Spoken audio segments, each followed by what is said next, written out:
Today in this video we will learn about how to customize the cPanel account suspended page in WHM Reseller.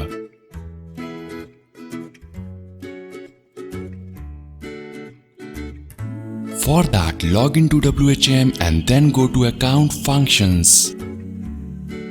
Now go to Web Template Editor. Now inside Editor, edit this code for your customization. You can also upload the template as per the requirement. Hence, the customized template is visible now.